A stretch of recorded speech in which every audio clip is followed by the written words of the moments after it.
Okay. So good evening to all. Om Shanti. Shall we start the session? Okay, all are ready. ठीक है. आज है ना, I will start with few questions you have to answer. मैं chat box में question post करूंगा, आपको yes or no देना है.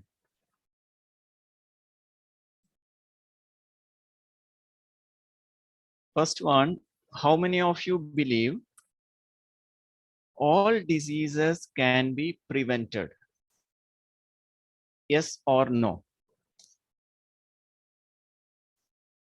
सारा बीमारी हम प्रिवेंट कर सकता है, हाँ या ना?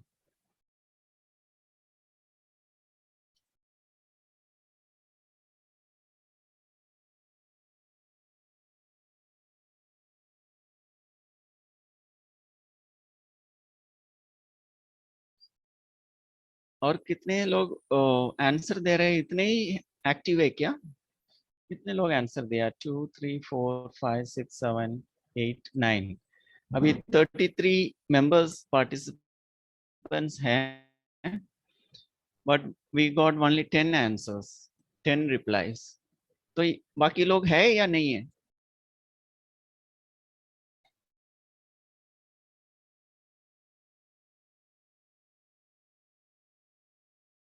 ठीक है. Next question. Stress, tension, anger, worry affect our physical body. जो तनाव है, टेंशन है, गुस्सा है, चिंता है, ये हमारा फिजिकल बॉडी, इस शरीर को अफेक्ट करता है. जब मैं गुस्सा होता है, टेंशन होता है, इस शरीर के ऊपर भी उसका असर होता है, हाँ या ना?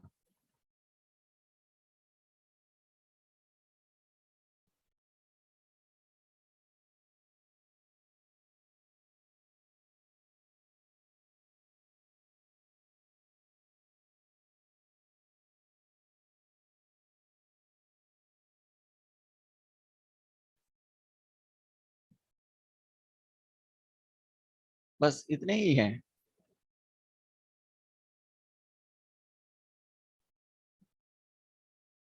बाकी सबका क्वेश्चन समझ नहीं आ रहा है क्या है?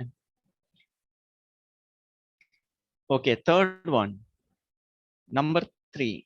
जो लेट आ रहा है वो नंबर 1 2 3 लिखकर यस और नो बाद में आंसर कर सकते हैं.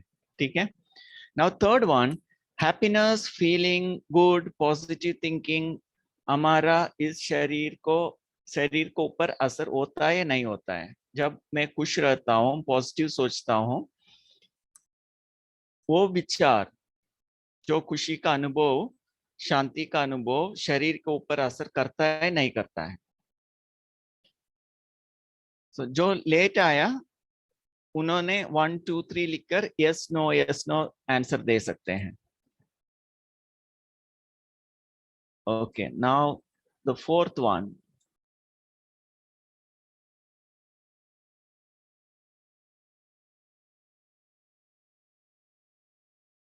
जो हम वेजिटेबल्स, न्यूट्रिशियस फूड हम खाते हैं, उसका असर मेरा विचारों के ऊपर होता है या नहीं होता है?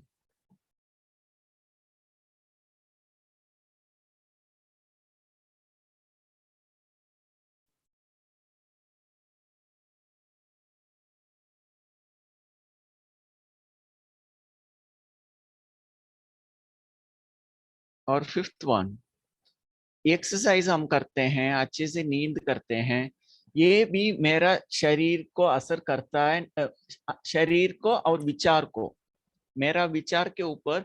जो मैं एक्सरसाइज करता हूँ, अच्छे से नींद करता हूँ, ये मेरा विचार के ऊपर असर होता है या नहीं होता है? नंबर 5.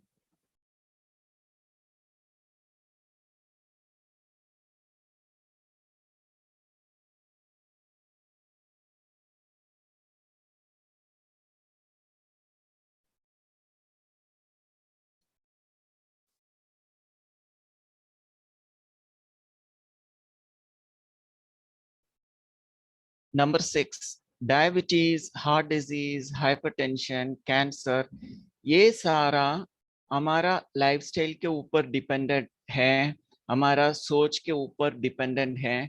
हमारा लाइफस्टाइल सोच के हिसाब से ये diabetes, heart disease, hypertension, cancer होता है। यस और no?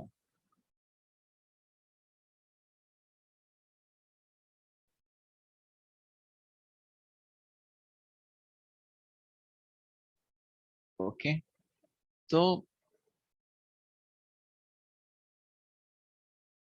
most of you have somewhat understood our the main purpose of this course and what we are learning for the past few days. So बाकी जो late आ रहे हैं या late video on कर रहे हैं, आप you can see those questions and answer yes or no. Okay, now let me share the screen.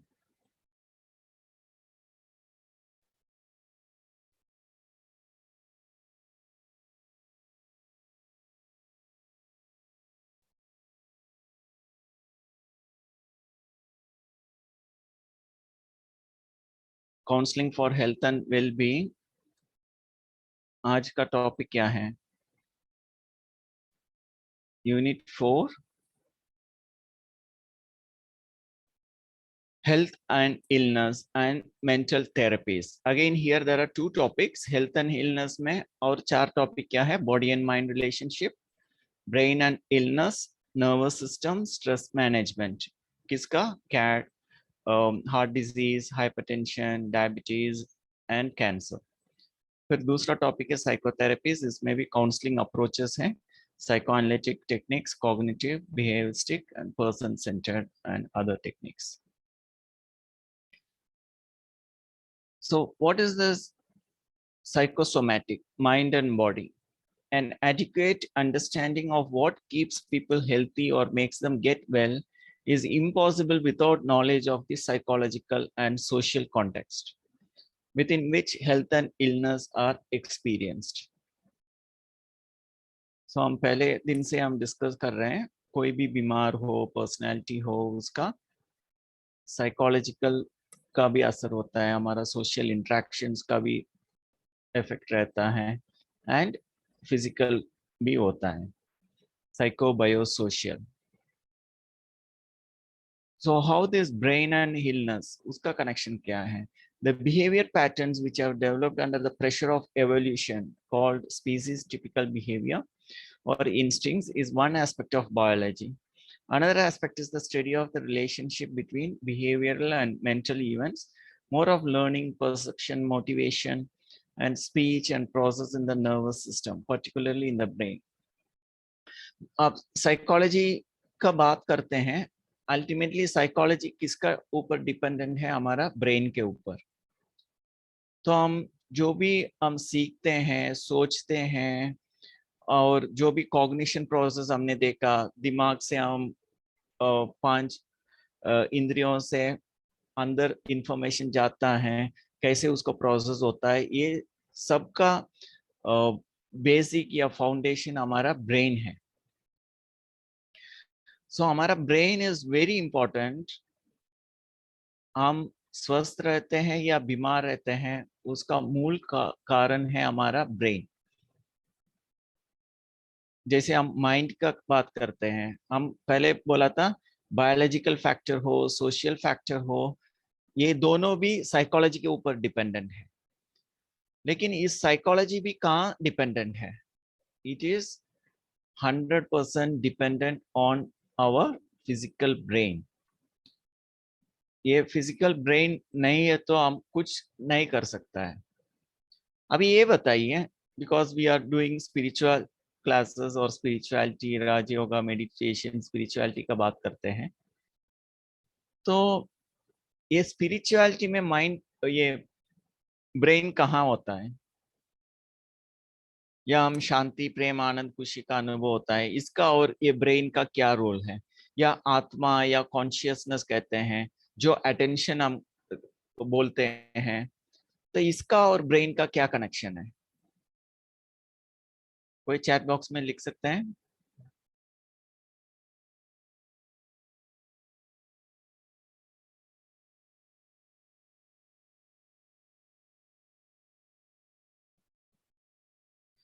और चैट बॉक्स में कुछ क्वेश्चंस डाला है मैंने अभी देखा, वो हम लास्ट में डिस्कस करेंगे। ठीक है, ये क्वेश्चंस याद रखना। हम देखकर रिप्लाई करेंगे। तो ये स्पिरिचुअलिटी का और ये फिजिकल ब्रेन का हम कैसे रिलेट कर सकते हैं। ये मेमोरीज जो भी हम सीखते हैं, पढ़ते हैं, समझते हैं, ये मेमोरी हमेशा होता है या जैसे हम इस शरीर को छोड़ के चले जाता है तो खत्म हो जाता है ये मेमोरी। तो ये है ना, आप खुद बैठ के सोचना क्या होता है जो हम देखते हैं, सुनते हैं, आत्मा के अंदर वो रिकॉर्ड होता है या हमारा दिमाग में रिकॉर्ड होता है। तो आप सोच कर हम डिटेल एक बार डिस्कस करेंगे। अभी के लिए इतना समझना है, जैसे कंप्यूटर होता है, कंप्यूटर में हार्डवेयर भी होता है, सॉफ्टवेयर भी होता है। तो हम बोल सकते हैं सॉफ्टवेयर हमारा मन है या विचार है, और हार्डवेयर हमारा ब्रेन है। तो ये सॉफ्टवेयर काम करने के लिए हमारा ब्रेन अच्छा होना चाहिए। ब्रेन में कुछ प्रॉब्लम होता है, फिर वो इंफॉर्मेशन प्रोसेस करने में दिक्कत हो जाता है। तो हमारा ब्रेन और उस ब्रेन का स्वस्थता, brain, if you want to process the information properly by the brain is the hardware, and the hardware has to be in a perfect condition. And to keep the brain in a perfect condition, you have to eat well, sleep well, act well. Physically you need to be fit. Everything has to be done properly, morning till evening. रात को भी अच्छे से, you should have a very good sleep. रात को अच्छे से सोएंगे, आपका दिमाग को आराम मिलता है। और मैं एक चीज बताऊंगा, जब हम सोते हैं, इस दिमाग, ब्रेन और स्कल के बीच में एक फ्लूइड होता है, सेरिब्रोस्पाइनल फ्लूइड। इस सेरिब्रोस्पाइनल फ्लूइड के ऊपर बहुत सारा रिसर्च हुआ है। एक ए है,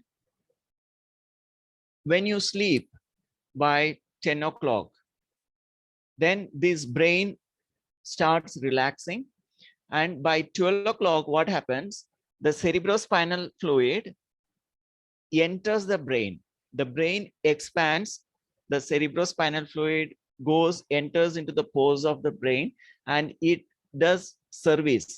वो है ना, सारा सफाई होता है रात को जब आप सोएंगे। तो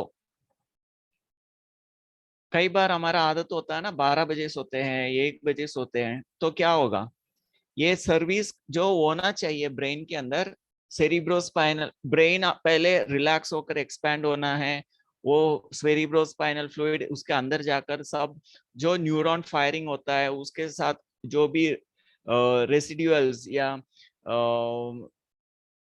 क्या बोलेंगे उसका, सफाई होना है, वो चीज रात को ही होता है, इस फ्लूइड एंटर करने से, उस रात को अच्छे से नींद करने से, आराम करने से। जब इंसान सोते नहीं प्रॉपरली, टाइम पर सोते नहीं है, 10-11 बजे सोते नहीं है, 12 बजे के बाद सोएंगे, आपका मेंटेनेंस नहीं होता है ब्रेन का।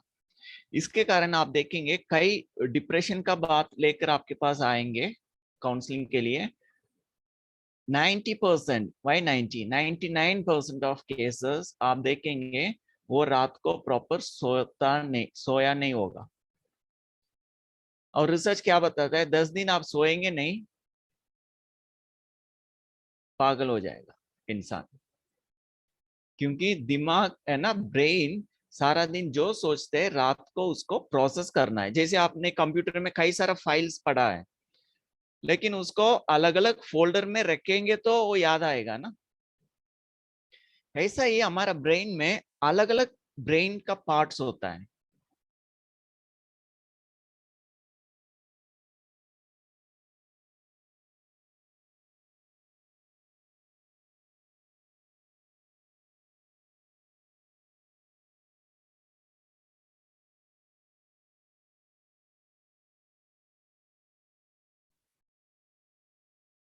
तो ये ब्रेन देख रहे हैं आप,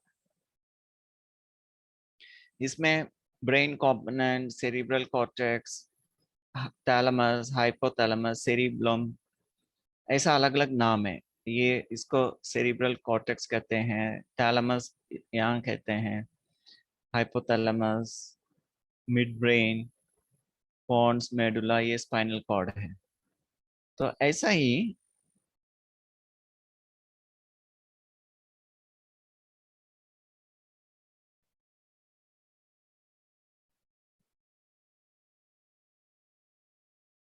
देखिए, ये इमेज दिखाई पड़ रहा है आपको? You are able to see this?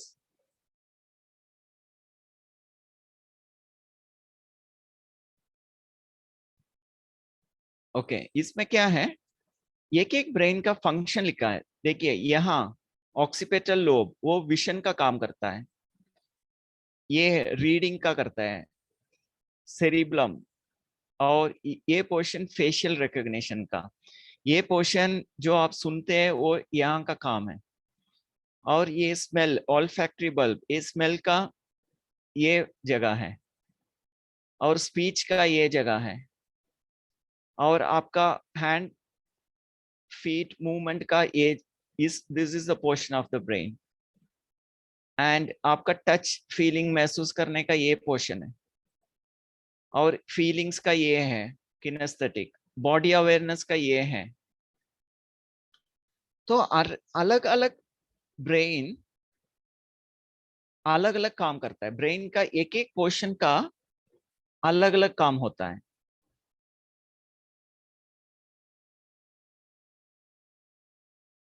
देखिए इसमें भी है। हाँ, इधर देखिए फ्रंटल लोब क्या क्या करता है, planning, reasoning, problem solving, social skills, motor function. Temporal lobe, understanding, language, hearing, speech. Parietal lobe, recognizing sensation, body position, association between functions of other lobes. Occipital lobe, vision, integrating visual information. So cerebellum balance कराते हैं, brain stem होता है, उसमें regulation of heartbeats, respiration. तो ये आपका आपको ये सारा देखकर एक आइडिया मिलना चाहिए ब्रेन क्या क्या काम करता है। एक एक पोर्शन बहुत इंपॉर्टेंट है। कोई भी पोर्शन भी, अभी न्यूरोप्लास्टिसिटी कहते हैं, क्या है, ये एक पोर्शन का ब्रेन कुछ काम करना कम हो जाता है, या कुछ आपको कुछ एक्सीडेंट हो गया, कुछ ये हो गया, तो वो दूसरी ब्रेन उसको टेक ओवर करता है, ऐसा बताते हैं, उसको न्यूरोप्लास्टिसिटी कहते हैं। तो this brain is very very important, क्योंकि ये ब्रेन है, हम सब कुछ है ब्रेन।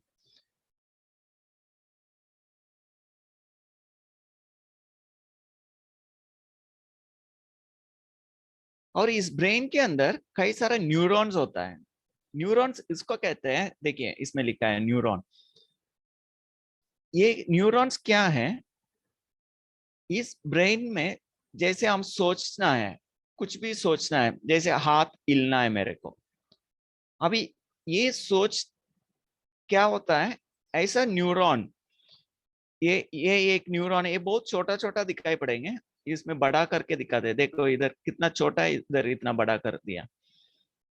तो इसमें क्या होता है, इसको न्यूरो ट्रांसमीटर बोलते हैं, एक छोटा छोटा चीज है ना, तो इसको सिनेप्सिस कहते हैं, इसको रिसेप्टर कहते हैं। तो ये जैसे मैं सोचा हाथ हिलाना है मेरे को, तो ये एक न्यूरॉन फायरिंग होता है, न्यूरो ट्रांसमीटर मॉलिक्यूल्स यहाँ से यहाँ ट्रांसफर होता है, फिर कम्युनिकेशन चलता है, फिर ये सिग्नल द्वारा मेरा हाथ हिलाते हैं।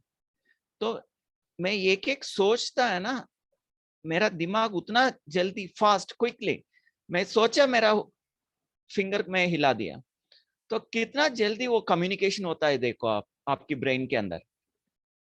और बहुत कॉम्प्लिकेटेड ऑर्गन है ये ब्रेन, और बहुत बहुत बड़ा काम करता है, आप इमेजिन भी नहीं कर सकता है, उतना फंक्शनिंग होता है इसके अंदर।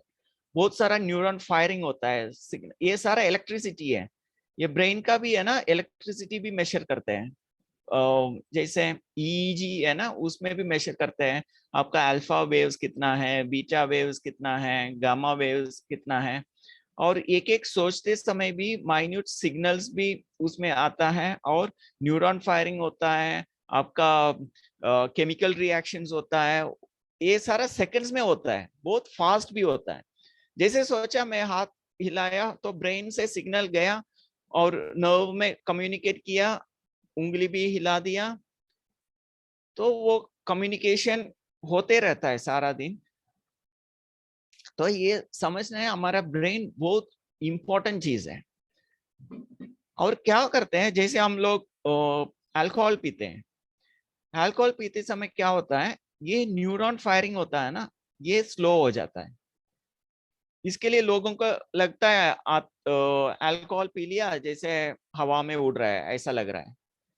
तो उड़ रहा है माना क्या होता है, जहां ब्लड सर्कुलेशन होना है, ब्लड के साथ क्या क्या जाता है, ऑक्सीजन जाता है, न्यूट्रिशन जाता है, विटामिन मिनरल्स, सब कुछ ब्लड में ही जाता है। ब्लड एक ट्रांसपोर्ट मीडियम है। तो आपका दिमाग में भी ब्लड जाते हैं, और आपने अल्कोहल पी लिया, कोई भी खाना भी खाएंगे, उसका सारा एनर्जी खून में ही जाता है, खून से ही हर जगह में डिस्ट्रीब्यूट होता है। तो हम अल्कोहल पीते हैं, अल्कोहल का भी कंटेंट ब्लड अब्जॉर्ब कर दिया, फिर वही ब्लड आपका ब्रेन में चले जाता है, और जहां ऑक्सीजन न्यूट्रिशन आपको ब्रेन में देना है, वहां अल्कोहल का इंग्रेडिएंट्स उसको डिस्ट्रीब्यूट करेंगे। तो अल्कोहल या कोई भी ड्रग का भी उस ब्लड ने आपका इस न्यूरॉन को ट्रांसमिट किया, सारा ब्रेन फंक्शन को, जो नॉर्मल फंक्शन होता है उसमें ये ब्लड में ड्रग्स का या अल्कोहल का इंग्रेडिएंट मिक्स हो जाता है, क्या हो जाएंगे, सारा प्रोसेस है ना स्लो हो जाता है।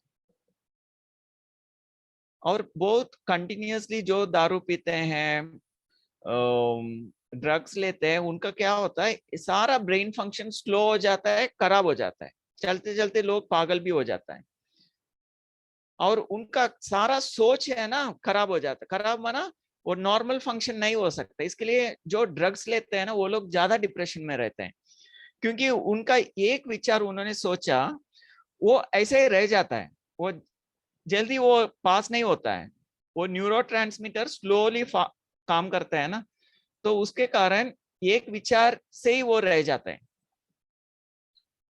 ऐसा ही हमारा खाना बहुत जरूरी है। मोस्टली आप देखेंगे डिप्रेशन लेकर आपके पास आएंगे, मैं क्यों बार बार डिप्रेशन कहता है, क्योंकि वहां से शुरू होता है, स्ट्रेस से ही शुरू होता है, स्ट्रेस चलते चलते डिप्रेशन बन जाता है, डिप्रेशन चलते चलते और बीमारी का कारण बन जाता है। तो वो डिप्रेशन भी क्यों होता है, हमारा खाना ठीक, एक मैंने बताया नींद का वो लोग ध्यान नहीं देते हैं, इसके कारण ये सारा फंक्शनिंग खराब हो जाता है ब्रेन का। साथ साथ अच्छे खाना नहीं खाते हैं। अच्छे खाना मैं उसको कहता हूँ जिसमें विटामिन है, मिनरल्स है, न्यूट्रिशन है। आपका सिलेबस में एक चैप्टर है, कौन सा यूनिट याद नहीं, उसमें कार्बोहाइड्रेट्स का, प्रोटीन्स का, विटामिन्स का, मिनरल्स का, माइक्रोन्यूट्रिएंट्स का, ये सब लिपिड्स का, ये सारा बताता है उसमें। तो जो हम खाना खाते हैं ना, पानी पीते हैं, बहुत इंपॉर्टेंट है, क्योंकि अल्टीमेटली वही ब्रेन को अफेक्ट करते हैं वो। तो खाना भी कैसे होना चाहिए, ज्यादा तेल वाला खाएंगे तो जहां न्यूट्रिशन जाना है वहां कोलेस्ट्रॉल जाएंगे, फिर वही कोलेस्ट्रॉल खून लेकर हर जगह में घुमाते हैं। आपका ब्रेन नर्व्स में भी कोलेस्ट्रॉल जाता है, आंखों में भी छोटा छोटा नर्व्स है, तो ज्यादा कोलेस्ट्रॉल जाएंगे तो छोटा छोटा नर्व्स में ब्लॉकेजेस हो जाता है। कोलेस्ट्रॉल ब्लॉकेजेस हो गया तो क्या होगा, नर्व आपका आंख दिखने में दिक्कत हो जाएंगे, और ब्रेन में भी ये कोलेस्ट्रॉल का लेयर्स बना देते हैं, कभी टेंशन में वो टूट जाता है तो ब्रेन स्ट्रोक हो जाता है। ये एक हाथ पैर वो फंक्शनिंग कम हो जाता है, क्यों, जैसे वो टूट गया, ब्लड क्या हो गया, ब्रेन में स्प्रेड हो जाता है। फिर कौन सी ब्रेन पार्ट में वो ब्लड स्प्रेड हो जाता है, वो ब्रेन फंक्शन करना थोड़ा डिले हो जाता है, कम कर लेता है। फिर शरीर हिलाना, सोचना, इसमें कमी आ जाता है, क्योंकि अलग अलग पोर्शन, ब्रेन का अलग अलग पोर्शन अलग अलग काम करते हैं। तो ये न्यूरोट्रांसमीटर्स के लिए हमको अच्छा न्यूट्रिशियस फूड खाना है, जंक फूड नहीं, ज्यादा तेल वाला नहीं, ज्यादा फ्राइड वाला आइटम्स नहीं है उसमें। मोस्टली मैंने देखा है ये डिप्रेशन वाला आता है ना, वो वेजिटेबल्स खाते भी नहीं है, क्योंकि वेजिटेबल्स में ही विटामिन मिनरल्स ज्यादा होता है। और आप वेजिटेबल्स खाएंगे ही नहीं, जो vitamin minerals, phosphorus, magnesium, iodine, जो भी है विटामिन का, मिनरल्स का, वो आपको नहीं मिलेंगे। शरीर को बहुत कम चाहिए, वो वेजिटेबल से मिल जाता है, लेकिन वो हम खाएंगे नहीं, वो विटामिन मिनरल्स खाएंगे नहीं, फिर ये न्यूरॉन फंक्शन करने में दिक्कत हो जाता है, ये कम्युनिकेट करने में दिक्कत हो जाता है, स्लो हो जाता है, या उसको कितना फंक्शन करना है वो उतना नहीं होता है। देखिए पुअर मेमोरी में कितना न्यूरॉन फायर होता है, देखिए थोड़ा सा है ना, न्यूरोट्रांसमीटर्स, एंजाइम, रिसेप्टर। यहाँ देखिए अच्छे मेमोरी है तो कितना अच्छा न्यूरॉन फायरिंग होता है, तो इसमें आपका मेमोरी अच्छा बन जाता है, इसमें मेमोरी करने में दिक्कत हो जाता है। तो इसके लिए हमको न्यूट्रिशियस फूड खाना है, सोच समझ कर खाना है, क्योंकि ये शरीर इतना महंगा चीज है, आप जो खाते हैं ना वो खून में चले जाएगा। ठीक है, वो कुछ है ना, स्वीट अच्छा लग गया, थोड़ा ज्यादा खाएंगे तो कहाँ जाएंगे, वो सारा आपकी खून में ही जाएगा, और आपका पूरा शरीर में वो फैल जाते हैं। और जहाँ ऑक्सीजन देना है वहां ज्यादा कोलेस्ट्रॉल देंगे, जहाँ विटामिन मिनरल्स देना है वहां ज्यादा तेल देंगे, तो फिर क्या होगा, कैसे काम करेंगे। तो खाने में बहुत ध्यान रखना पड़ता है, क्या चीज हमारा अंदर जाता है, एक एक चीज असर करता है। ये है ना, जैसे पीपल काउंसलिंग के लिए आपके पास आते हैं एडिक्शन लेकर, उनको ऐसा वीडियोस आप दिखाना है, आपको कई सारा यूट्यूब में वीडियोस मिलेगा, आपको उस वीडियोस डाल के दिखाना है, देखो आपका अल्कोहल कहाँ जाता है, उसका क्या असर होता है, आपका ड्रग्स ले तो क्या होता है। क्योंकि कई बार ये अवेयरनेस जो ड्रग्स लेते हैं ना उनको नहीं रहता है।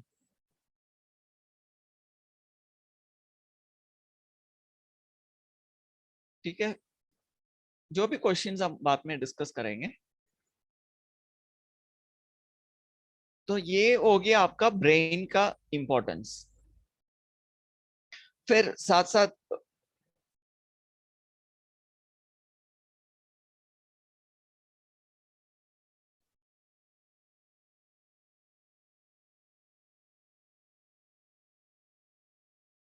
सो ब्रेन है ना बहुत इंपॉर्टेंट रोल प्ले करता है, उसका भी हमको ध्यान रखना पड़ता है।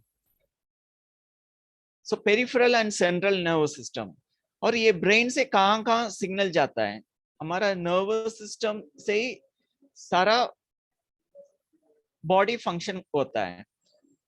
उसको सेंट्रल नर्वस सिस्टम कहते हैं, ऑटोनमस नर्वस सिस्टम कहते हैं। तो इसका हम देखेंगे।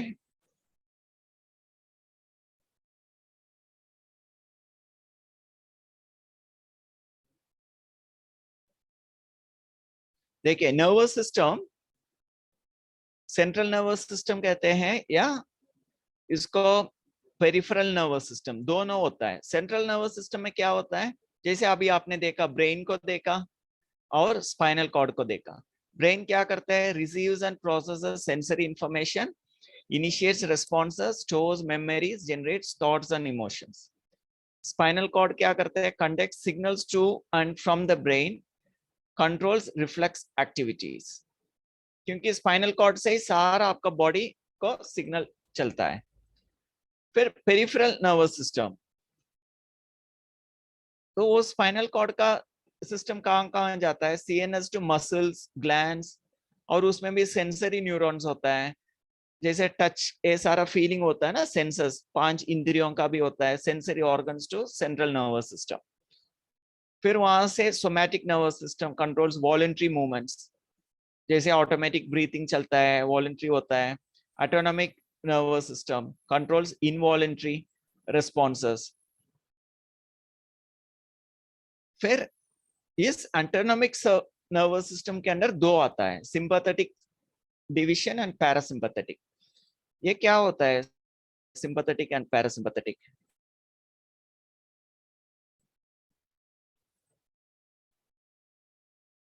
देखिए,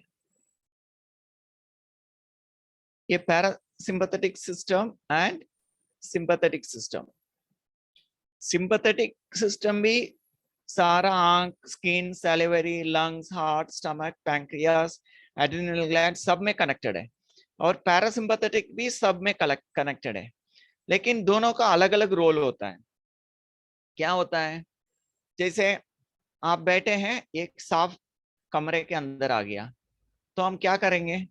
तुरंत भागने का कोशिश करेंगे या मारने का कोशिश करेंगे। तो इसको फाइट एंड फ्लाइट सिस्टम कहते हैं। तो फाइट एंड फ्लाइट सिस्टम के लिए आपको भागना है या मारना है, for both a fight and flight system you need lot of energy. और एनर्जी भी कहाँ चाहिए? हाथों में चाहिए, पैरों में चाहिए। So if you have more energy in your hands, you will fight with a snake. If you have more energy in your legs, you will run away from the snake. So fight and flight system is the sympathetic system. In the sympathetic system, when it gets activated, you get energy for your hands and legs so that you can fight the snake or run away from the snake. So again, it is a defense mechanism. Okay. फिर आपने क्या किया? अभी साफ चले गया, आराम से बैठे हैं। So now what happens? The parasympathetic system gets activated. So what happens? You become normal in breathing. आपका blood circulation पहले हाथ पैर में ज्यादा था, अभी वो circulation सारा बॉडी को सर्कुलेट हो जाएंगे।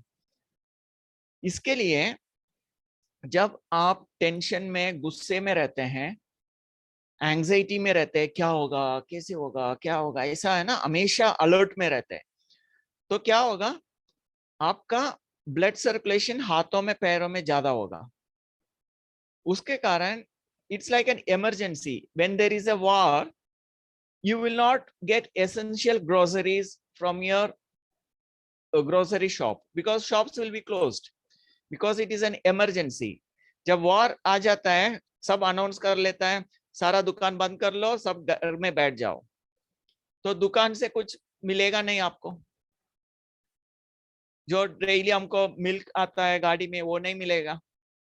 तो ऐसा ही सिंपैथेटिक सिस्टम एक्टिव हो जाता है, तो आपका ब्लड नॉर्मल काम करते हैं, डाइजेशन का काम करते हैं, रेस्टफुल का, आपका सारा बॉडी का सेल्स रिज्यूनेशन का काम करते हैं। जो रेगुलर फंक्शन होता है वो सारा बंद हो जाता है। हमेशा एंग्जाइटी, ये करना है, ऐसा करना है, जल्दी जल्दी करना है, या दुखी रहते हैं, क्या करूं, कैसे करूं। तो ये सिंपैथेटिक सिस्टम अलर्ट होने से आपका नॉर्मल फंक्शनिंग पैरासिम्पैथेटिक सिस्टम कम कर लेता है या बंद कर लेता है। उसके कारण जो नॉर्मल एक्टिविटीज, डाइजेस्टिव सिस्टम और सेल रिज्यूनेशन सिस्टम, आपका बॉडी हेल्थी रहने का मेंटेनेंस एक्टिविटीज, ये सारा है ना, थोड़ा होता है या बिल्कुल बंद हो जाता है। इसके लिए हमको जितना हो सके रिलैक्स रहना है, इजी रहना है, खुश रहना है, हैप्पी रहना है, तो आपका, आप भी खुश रहेंगे, आपका शरीर भी हेल्थी रहेंगे। अभी मेरे को गुस्सा आता है तो हाथ ऐसा मैं करता हूं, तो गुस्सा सिर्फ दिमाग में नहीं होता है। आपने दिमाग में गुस्सा किया, आपका शरीर का एक एक सेल गुस्सा करते हैं। आपने दिमाग में किसी के प्रति अच्छा नहीं सोचा, ये व्यक्ति ऐसा है, तो ऐसा है बोलने से आपके अंदर चिड़चिड़ापन आ गया। तो जब चिड़चिड़ापन आप सोचते हैं, सिर्फ आपका दिमाग नहीं सोचते हैं, आपका सारा शरीर ऐसा ही चिड़चिड़ापन करते हैं। मैं आपको वीडियो भेज दूंगा, याद करना, उसमें अच्छे से दिखाया है। जैसे दिमाग सोचते हैं ना, आपका एक एक सेल कैसे ऐसा बन जाता है, ऐसा सोचते हैं। आपका एक एक सेल एक एक जीवन है, एक एक लाइफ है। तो आपका उंगली में इधर 1000 सेल्स होता है, छोटे छोटे छोटे सेल्स होता है, और एक एक का दिमाग होता है। तो आप परेशान है, आपका सारा शरीर में कितने करोड़ सेल्स होता है, सब परेशान हो जाता है। तो समझो आप सारा 1 करोड़ लोग गुस्सा करेंगे तो क्या होता है, आप सोच कर देखो। उसकी वाइब्रेशन, उसकी एनर्जी, वो टॉक्सिन्स निकालता है शरीर से, जो अच्छे हॉर्मोन्स होना चाहिए वो सारा बंद हो जाता है। तो उतना बहुत सीरियस है, हम उसको ध्यान नहीं देते हैं ना, इसके लिए हम आसान से सोच लेता है किसी के प्रति गुस्सा करना, ये करना। गुस्सा करने से दूसरों को कुछ नहीं होता है, सारा आपका कंप्लीट सिस्टम खराब हो जाता है। आपको समझ आएंगे, मैं गुस्सा करने से मेरा कंप्लीट शरीर इतना खराब होता है। तो आप गुस्सा करने का है ना, आप डरेंगे। सच में आपको वो समझ आ गया तो उतना डेंजरस है। लेकिन हमारा शरीर ये सारा बैलेंस करके जाता है, लेकिन सबका असर दिखाई पड़ता है। इसके लिए दुनिया में इतने लोगों को बीमार क्यों पड़ते हैं? क्योंकि उनको पता ही नहीं है शरीर के अंदर क्या हो रहा है बोल के। तो यही चीज आप एज अ काउंसलर आप लोगों को सिखाना है, क्योंकि जब तक सिखाएंगे नहीं, समझाएंगे नहीं, कोई परिवर्तन होने वाला नहीं है। आप कितना भी बोलो आप दारू मत पियो, क्यों करते हैं, दिमाग खराब हो जाता है, प्रॉब्लम होता है, वो हर जगह में लिखा भी है, सिगरेट पैकेट में भी लिखा है, दारू का बॉटल में भी लिखा है। क्यों लोग करते नहीं है? क्योंकि वो समझते नहीं है। इंफॉर्मेशन अलग है, एजुकेशन अलग है। इंफॉर्मेशन आप सबको देंगे, लेकिन एजुकेशन है ना, थोड़ा मेहनत करके समझाना पड़ेगा, उनके दिमाग में अंदर चलना चाहिए, उसको एजुकेशन कहते हैं। सो एज अ काउंसलर आपका इंपॉर्टेंट रोल क्या है? लोगों को एजुकेट करना है, इंफॉर्मेशन नहीं देना है। इंफॉर्मेशन गूगल में मिल जाता है।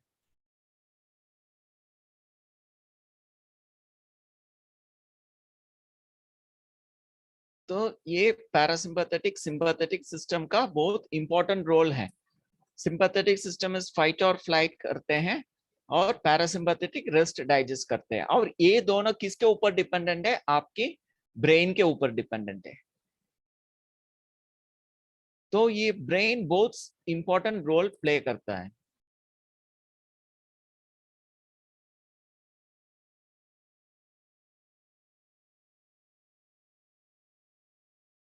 So stress management. Psychologists have been studying stress and its impact on psychological and physical health for several decades. Stress is a negative emotional experience. क्यों नेगेटिव कहते हैं stress? Because it is accompanied by predictable biochemical। जैसे brain का मैं बताया, ऐसा सारा शरीर में न्यूरॉन्स होता है, कम्युनिकेशन होता है, सेल्स होता है। So it is accompanied by predictable biochemical, physiological, cognitive and behavioral changes. क्योंकि it is not just thinking, whatever you think, physically it is going to reflect, cognitively it is going to affect, behavioral patterns is going to change, that are directed toward altering the stressful event or accommodating to its effects. कोई भी एक विचार का भी उसका effect, it is not going to waste. आपने अच्छा सोचा, वो भी शरीर को कुछ करते हैं। आपने बुरा सोचा, वो भी शरीर को कुछ करते हैं। कुछ हार्मोन्स रिलीज हो जाता है, कुछ कम्युनिकेशन हो चले जाता है। तो एक भी विचार आप सोचेंगे ना, उसका असर जरूर आपको अनुभव करना ही है। कर्म का गुह्य गति इसको कहते हैं। जो आप सोचेंगे ना, आपका शरीर उसको भोगना ही है, दूसरा रास्ता नहीं है। लेकिन हम कर्म का हिसाब कोई स्पिरिचुअलिटी का बात करते हैं, लेकिन रियल लाइफ में ये समझना है। आप शरीर का अच्छे से पढ़ेंगे ना, आप डर जाएंगे। फिर वो स्क्रिप्चर्स में लिखा है, गरुड़ पुराण में, वो सब पढ़ने का जरूरी नहीं। ये सिर्फ समझने से आपको है ना लगेगा मेरे को क्या सोचना है, कितना सोचना है, कब सोचना है, ये सारा है ना हमको समझ आ जाएगा। So the more of the problems the adults reported from their childhood, the more vulnerable they were in adulthood to an array of disorders, including depression, lung disease, cancer, heart disease, hypertension, BP and diabetes. तो ये कहाँ से होता है? बचपन से ही शुरू हो जाता है। बच्चे को कुछ पता नहीं है, लेकिन कर्म कर्म जो भी हम सोचते हैं ना, कर्म माना हाथों से पैरों से करते हैं, उसको मैं कर्म नहीं करता हूँ, बोलता हूँ। Karma, action is what you think. जो वो सोचते हैं ना वो कर्म बन जाता है। अच्छे सोचेंगे अच्छे कर्म, बुरा सोचेंगे बुरा कर्म। वो आप करते नहीं करते वो दूसरी बात है, सोचने से ही कर्म बन जाता है। तो छोटे बच्चे को हम उनका जीवन कैसे रहा बचपन में, उनकी माँ बाप के साथ कैसे रिलेशनशिप था, माँ बाप उनको टाइम को खिलाया, पिलाया, सुलाया, या उनको टेंशन में छोड़ दिया। टाइम पर खिलाएंगे नहीं, टाइम पर उनको उनकी बात सुनेंगे नहीं, उनको एडवाइस करेंगे नहीं, उनको ध्यान देंगे नहीं, तो क्या होता है? बच्चे टेंशन में चले जाता है, खुद परेशान रहते हैं, चिंता में आ जाता है, और उसका सारा असर अभी होता है। कैसे होगा? डिप्रेशन होगा, लंग डिजीज होगा, कैंसर होगा, हार्ट डिजीज होगा। जिसका कौन सी ऑर्गन वीक है उसके ऊपर उसका असर होगा। Simple philosophy. मैं आपको अलग अलग बीमारी का प्रिवेंशन कैसे करना उसका एक वीडियो में बनाया हूँ, एमएससी के लिए बनाया, आपके लिए भी काम में आएंगे, मैं भेज दूंगा। आप देखेंगे हर बीमारी के लिए एक ही प्रॉब्लम है, लाइफस्टाइल का। टाइम पर उठेंगे नहीं, टाइम पर सोएंगे नहीं, टाइम पर खाएंगे नहीं, फिर एक्सरसाइज करेंगे नहीं, ज्यादा खाएंगे, नमक ज्यादा खाएंगे, जीभ का टेस्ट ज्यादा, स्वीट ज्यादा खाएंगे, नमक ज्यादा खाएंगे, यही है सारा बीमारी का। लेकिन क्यों कोई लोगों को टेंशन बढ़ जाता है, हाइपरटेंशन हो जाता है, बीपी बढ़ जाता है, कई लोगों का हार्ट का प्रॉब्लम होता है, कई लोगों को दिमाग का प्रॉब्लम होता है, कई लोगों को ब्रेन का साइकोलॉजिकल प्रॉब्लम हो जाता है, कई लोग एडिक्शन में चले जाता है, क्योंकि उनका अलग अलग ऑर्गन्स जिसका वीक होता है ना उसको ऊपर असर हो जाता है। उसका मैं एक है ना सिंपल चीज बताऊंगा। आप आपकी एस्ट्रोलॉजी आप देखेंगे, उसमें भी है जो जब जन्म हुआ उसमें भी होता है कौन सी अंग आपका वीक रहेगा। ठीक है, आप देखना एस्ट्रोलॉजी में, तो वो हिसाब से आपका जो ये साइकोबायो सोशल फैक्टर्स उसके ऊपर असर करेंगे, जो वीक ऑर्गन है उसके ऊपर असर होता है।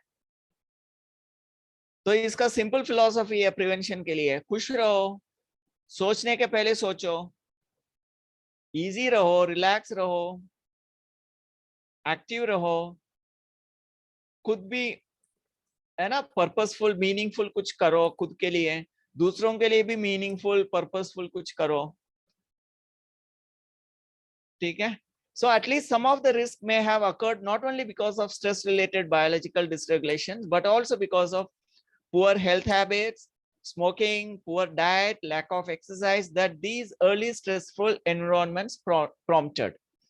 क्योंकि स्ट्रेस होने से आप टाइम पर खाएंगे नहीं, टाइम पर सोएंगे नहीं, स्ट्रेस होने से स्मोक करना शुरू को करेंगे, स्ट्रेस होने से खाना कम कर देंगे, स्ट्रेस होने से आपको थोड़ा अल्कोहल पीना शुरू कर देंगे।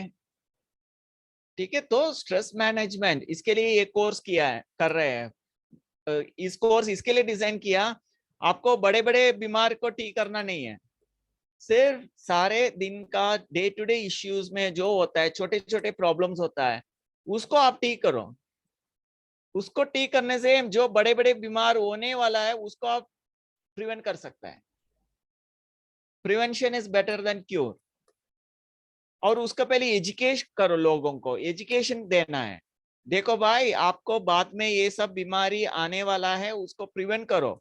अभी ऐसा समझो आपका शरीर कैसे काम करता है, दिमाग कैसे काम करता है, आप ये इंफॉर्मेशन समझो अच्छे से, तो आगे चलकर आप खुश रहेंगे, लंबे जीवन तक जी सकते हैं। तो एज अ काउंसलर इस कोर्स इसके लिए बनाया, प्रिवेंशन करने के लिए।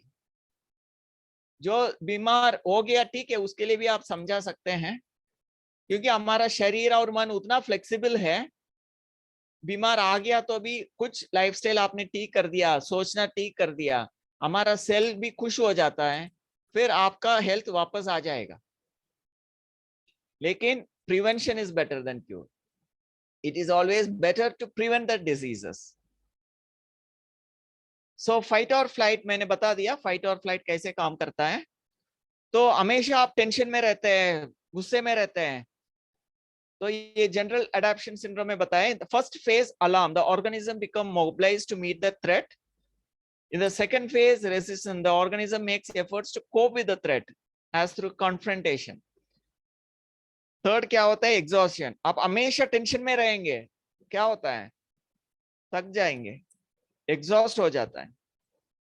फिर if the organism fails to overcome the threat and depletes its physiological resources in the process of trying, the result of this work suggests that hazards do indeed compromise psychological and physical functioning.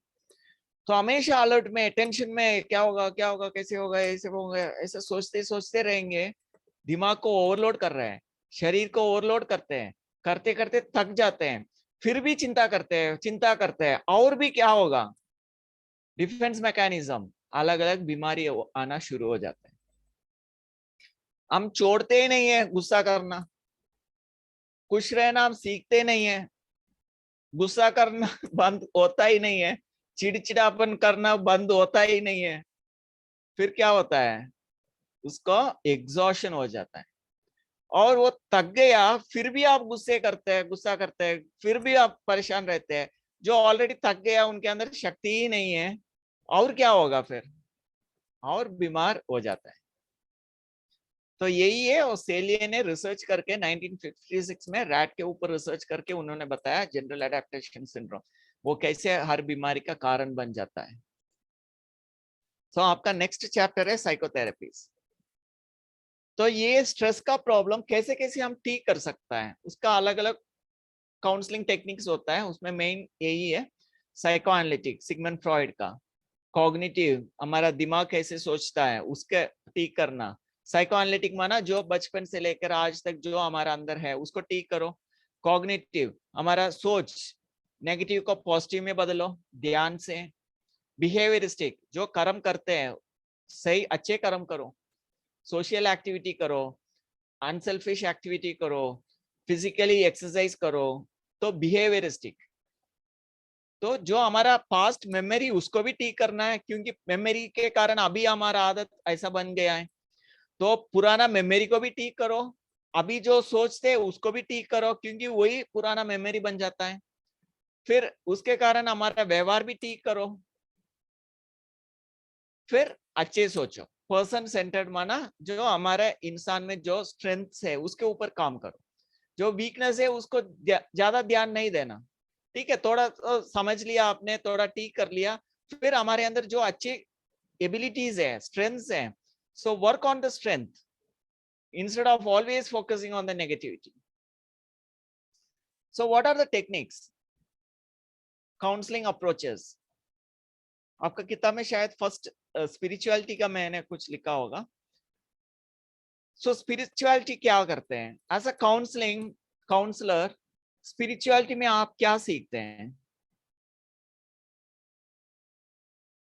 Spirituality यही बताता है, जो हम सोच का बात करते हैं, दिमाग का बात करते हैं, शरीर का बात करते हैं, लेकिन ये सारे को कंट्रोल करने वाला चीज आत्मा है।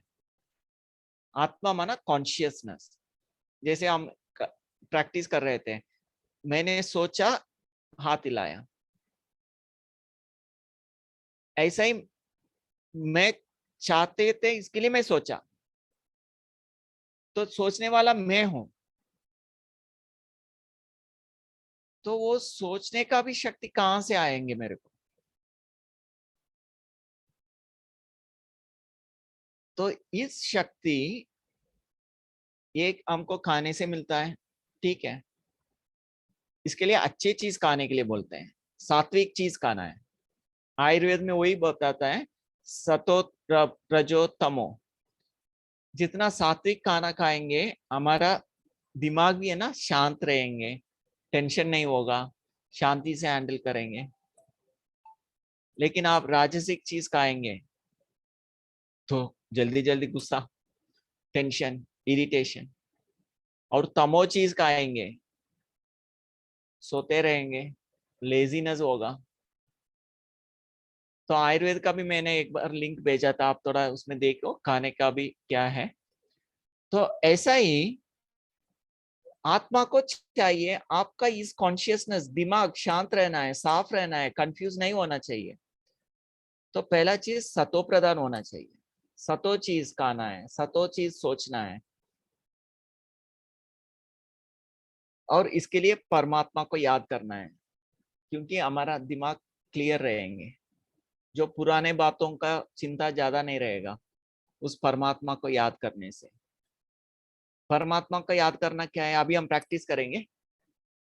सब कुछ देखते सुनते हुए साइलेंस को याद करना, अनुभव करना। क्योंकि अनुभव होता है ना, वही आपका हार्मोन्स बनता है। आप कितना भी मेडिटेशन का सीख लो, अल्टीमेटली वो मेडिटेशन आपको ये देना है, मन को शांति, प्रेम, आनंद, खुशी का अनुभव करना है। कोई भी मेडिटेशन आपको शांति, प्रेम, आनंद का अनुभव कराते हैं, समझो वो आपके लिए अच्छा है। और कोई भी मेडिटेशन से आप थक जाते हो, टायर्ड हो जाते हो, दिमाग में टेंशन आ जाता है, चिंता बढ़ जाता है, समझो वो आपके लिए नहीं है। क्योंकि जो आप अनुभव करते हैं वही हार्मोन्स बनता है दिमाग में, शरीर में। शांति, प्रेम, आनंद, खुशी का आप सारा दिन अनुभव करते रहेंगे, अच्छे अच्छे हार्मोन बनते जाएंगे आपका शरीर में। और ये अच्छे हार्मोन का कमी के कारण आपको दवा खाना पड़ता है। जो न्यूट्रिशियस फूड खाते हैं, विटामिन का कमी के कारण दवा खाना पड़ता है।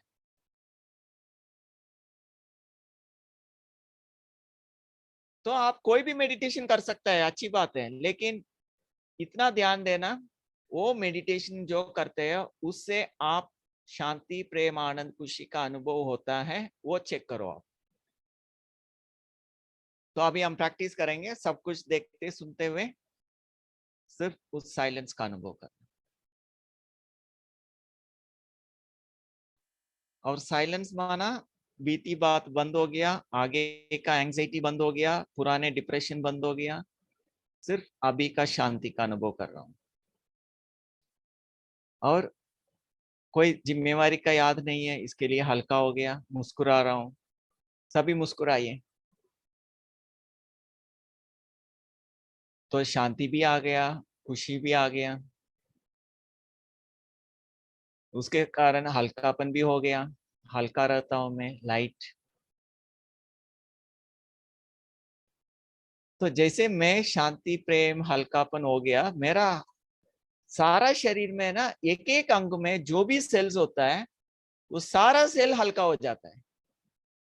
इसके लिए हम लोग ये मेडिटेशन को है ना, जो आर्थराइटिस पेशेंट है उसके ऊपर मेडिटेशन करके देखा, ये सारा रिलैक्स रहने का, इजी रहने का, उनका तुरंत रिस्पॉन्स आ जाता है। जो पैर सारा सीधा सीधा नहीं होता है ना, वो सीधा हो जाता है। ये हाथ मोड़ नहीं सकता है, वो मोड़ सकते हैं, क्योंकि तुरंत उसका इफेक्ट होता है। आपने जैसे शांति, प्रेम, आनंद का अनुभव किया, आपकी हर एक सेल शांति, प्रेम, आनंद का अनुभव होता है। उसका नेगेटिव टॉक्सिन सारा बाहर चले जाता है और एनर्जाइज बन जाता है, रिज्यूनेशन हो जाता है, सेल मरना कम हो जाता है। डिजेनरेशन कम हो जाता है, रिज्यूनेशन ज्यादा हो जाता है।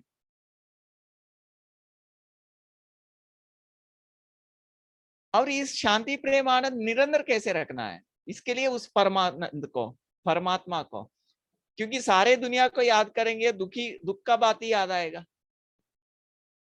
तो जैसे मैं शांति प्रेम आनंद को याद कर रहा हूं, तो उसका सागर है परमात्मा। तो उनके लिए अलग आपको सोचना नहीं। जैसे आप खुद का शांति प्रेम आनंद अनुभव कर दिया, समझो आप खुद को भूलकर उस परमात्मा के याद में खो गया, और उस परमात्मा से आपको शांति का किरण है, शक्तियां मिल रहे हैं। उस परमात्मा प्रेम का सागर है, तो मेरे को प्रेम का अनुभव होता है उनसे जुड़ने से। क्योंकि दुनिया वालों को आप किसी को भी याद करो ना कुछ दुख का बात ही याद आएगा। लेकिन उस परमात्मा को कोई शरीर नहीं है, कोई जिम्मेवारी नहीं है, वो सर्वशक्तिवान है। सारे दुनिया को संभालते हुए भी वो हंसते रहेंगे, क्योंकि वो क्रिएटर है, उनका ही रचना है, वो रचयिता है। तो स्पिरिचुअलिटी क्या है? इस शांति प्रेम आनंद को निरंतर अनुभव करने का एक साधन है ये राजयोग। दुनिया में मेरे हिसाब से और कोई चीज नहीं मिलेगा आपको निरंतर शांति प्रेम अनुभव कराने का चीज। आप कितना भी माइंडफुलनेस का इधर का उधर का मेडिटेशन सीखो, निरंतर अनुभव नहीं करा सकते हैं जब तक उस परमात्मा की याद माना उस सच्चिदानंद स्वरूप, उनकी याद में। जैसे मैं शांति प्रेम आनंद का अनुभव करता हूँ, वो भी शांति प्रेम आनंद की सागर है। तो उनकी याद में जब मैं खो जाता हूँ, तो वो निरंतर है, वो हमेशा तैयार है। आप सारे दुनिया को थोड़ा समय के लिए बोलो, मेरे साथ कनेक्ट हो जाओ, ऐसा वो हमेशा रेडी रहता है।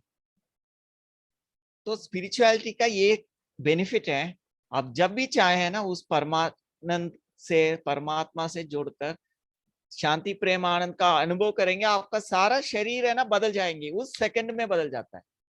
क्योंकि उसी सेकंड में ना आपके अच्छे अच्छे हॉर्मोन्स बनना शुरू हो जाता है। तो समझो सारे दिन आप उनकी याद में रहता है, तो कितना आपका शरीर का अच्छे होगा। और कई लोग बोलते हैं ना मेरे को रात को नींद नहीं आता है, और जो राजयोग सिखाते हैं ना उनको है ना बहुत खुशी का बात है नींद नहीं आना माना। क्योंकि नींद नहीं आता है माना आप सब कुछ भूल जाओ, उस परमात्मा की याद में बैठ जाओ, सो जाओ, लेट के याद करो, बैठ के याद करो। नींद से भी आपको उतना शक्ति नहीं मिलेगा जो परमात्मा की याद में उतना शक्ति आपको आ जाए। आपको ये चिंता ही छोड़ दो, आप मेरे को नींद नहीं आ रहा है, forget that there is no I am not getting sleep, मेरे को इंसोम्निया है, I have this, I can not sleep. आप है ना जिसको नींद नहीं आता है, मैं उनको बोलूंगा आप है ना बहुत भाग्यशाली है, you are a very lucky person in the world who है ना फाइंड प्रॉब्लम इन स्लीप। क्योंकि उस समय शांति प्रेम आनंद को आनंद बन जाओ, परमात्मा की याद में बैठ जाओ।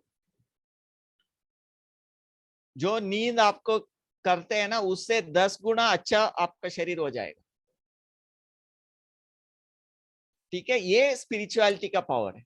और जितना ही आप अनुभव करेंगे, शांति का अनुभव करेंगे, आपका कंसंट्रेशन बढ़ेंगे, अटेंशन बढ़ेंगे।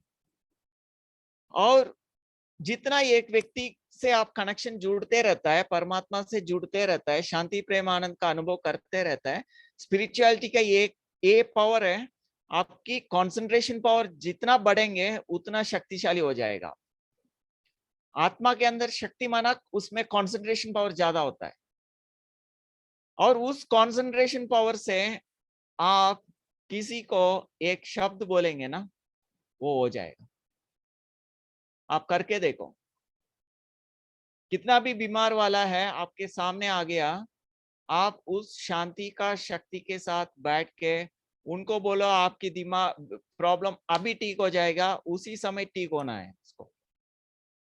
क्योंकि आत्मा के अंदर उतना शक्ति है, वो परमात्मा के अंदर कितना शक्ति है वो आत्मा के अंदर भी है। लेकिन क्या कमी है? वो कंसंट्रेशन का कमी, अटेंशन का कमी। दुनिया में भी आप देखो, जिसको तेंदुलकर अच्छे खेलते हैं, क्यों? विराट कोहली अच्छे खेलते हैं, आप ध्यान से देखो, उनका सारा ध्यान खेल में रहेंगे, उनकी अटेंशन, जिसका अटेंशन होता है किस चीज में, उसके ऊपर कंट्रोल आ जाता है, परफेक्ट कंट्रोल। और स्पिरिचुअलिटी का उसका महत्व क्या है? जितना आप कंसंट्रेशन पावर बढ़ेंगे, और वो कैसे होगा? परमात्मा का याद में। कैसे होगा? शांति प्रेम आनंद जितना ज्यादा करेंगे और आत्मा शक्तिशाली बन जाएंगे, फिर समझो आप कुछ भी करो, आपको कुछ नहीं होने वाला है। आप कुछ भी खाते रहो, कुछ नहीं होगा आपको, क्योंकि कई सारे एग्जाम्पल्स हैं। आप हिमालयन योगी, परमहंस योगानंदा का ऑटोबायोग्राफी ऑफ योगी, ये सारा पढ़ के देखेंगे, आपको समझ आएगा आत्मा की शक्ति के आगे दुनिया की कुछ नहीं कर सकता है। कोई भी शक्ति, कोई भी व्यक्ति उसके आगे कुछ नहीं है, क्योंकि आत्मा क्रिएटर है, सारे दुनिया उसके सेवा के लिए है।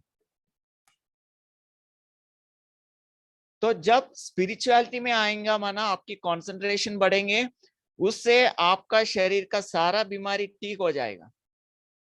और जो व्यक्ति आपके पास आएंगे, कंसंट्रेशन के पावर से आप उनको जो भी विचार करेंगे ना, वो सच हो जाएगा, और वो व्यक्ति भी आपकी बात सुनकर करेंगे। तो ये पावर ऑफ स्पिरिचुअलिटी। फिर उसके बाद आता है आयुर्वेद का, सिद्धा का, होम्योपैथी में भी वो एनर्जी का बात करता है, जो आप है ना, शरीर में एनर्जी आता है। और वो एनर्जी क्या है? आप अच्छे खाने से भी एनर्जी मिलता है आपको, वही एनर्जी सूरज से भी मिलता है, और वही एनर्जी आप शांति से बैठने से भी आपको वो अच्छा एनर्जी आ जाता है। तो होम्योपैथी में भी मैं आपको और एक लिंक भेजूंगा होम्योपैथी का, उसमें उस एनर्जी के बारे में है, वो एनर्जी इम्बैलेंस होने से कैसे का अलग अलग बीमार होता है, उसके बारे में ज्यादा आप समझ पाएंगे होम्योपैथी में। फिर साइको एनालिटिक मॉडल। अभी मैं एक क्वेश्चन पूछूंगा, आपको जवाब देना है।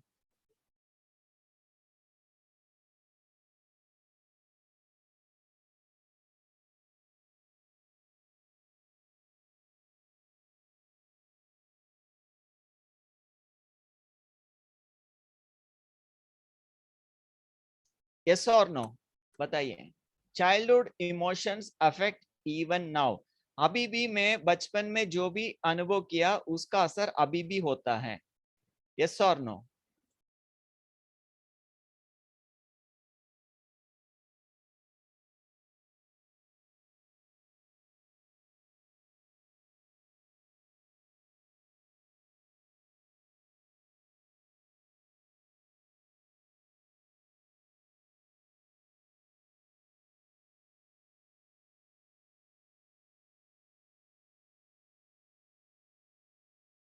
अभी सेकंड क्वेश्चन सभी पार्टिसिपेट करके रिप्लाई कर दीजिए।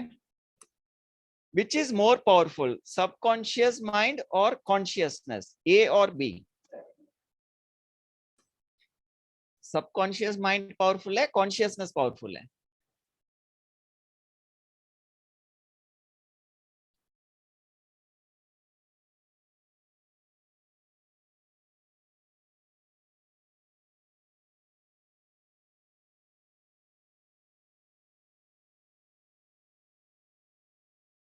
अभी इसका जवाब देना, थर्ड वन। सबकॉन्शियस पावरफुल है, अच्छा, कॉन्शियसनेस पावरफुल नहीं है। ठीक है, हम डिस्कस करेंगे। अभी तीसरा, माइंड इज सेपरेट एंटिटी और प्रोसेस ऑफ थिंकिंग।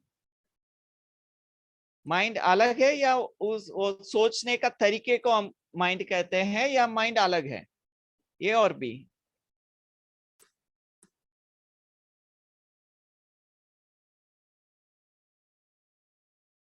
तो हमने देखा है चाइल्डहुड इमोशंस का अभी भी इफेक्ट होता है, और ये माइंड का है ना, आपको थोड़ा समझना है, क्योंकि हम कई बार सुनते आ रहे हैं सबकॉन्शियस इतना पावरफुल है, ये है वो है।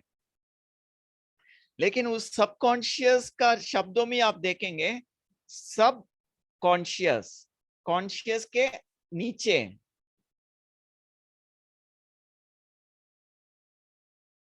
ठीक है, आपने सोचा होगा अभी बार बार हम बोलते जाएंगे मैं सर्वशक्तिवान हूं, मैं शक्तिशाली हूं, ये हूं वो, कुछ बोलते जा रहे हैं, सजेशन देते जा रहे हैं, तो कहां जाकर ये बैठ जाते हैं सजेशन? हमारा मेमोरी में बैठ जाता है। इसके लिए मैं उस दिन पूछा था, आप स्कूल में कौन सा स्कूल में पढ़ा, लिखने के लिए बोला मैंने, सुबह ब्रेकफास्ट क्या खाया, लिखने के लिए बोला था। तो वो सारा है हमारे अंदर, उसको सबकॉन्शियस कहते हैं। ठीक है, लेकिन फिर भी वो मेमोरी है, उसका कुछ रोल नहीं है। आपने कुछ देखा, मन में बैठ गया, बस उसका कुछ काम है क्या? लेकिन जो मैं कॉन्शियसनेस हूं, ध्यान से मैंने कुछ चीज देखा, वो मेरे अंदर बैठ गया। तो जो बैठा है वो पावरफुल है या जो देखा है वो पावरफुल है? कौन जिंदा रहता है? जो बैठ गया वो जिंदा है या जो देखा है वो जिंदा है?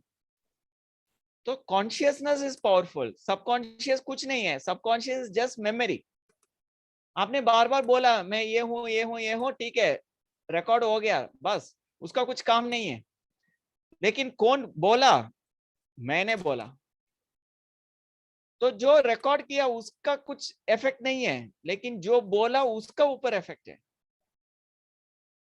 जो मेमोरी एक बार पड़ गया अंदर, उसका कुछ रोल नहीं है, क्योंकि आप बचपन से बहुत चीज देख कर आए, वो सारा आपके अंदर पड़ा है, कुछ काम का नहीं है वो। तो जो अंदर पड़ा है, एक बार डस्टबिन में आप वो कुछ कचरा डालते जा रहे हैं, डालते जा रहे हैं, उसका कुछ काम है क्या? एक बार अंदर है, गया, बस उसका कुछ काम नहीं है। आपकी बीरो में बहुत चीज रख कर जा रहे हैं, वो ऐसे ही पड़ा रहता है, उसका कुछ काम नहीं है।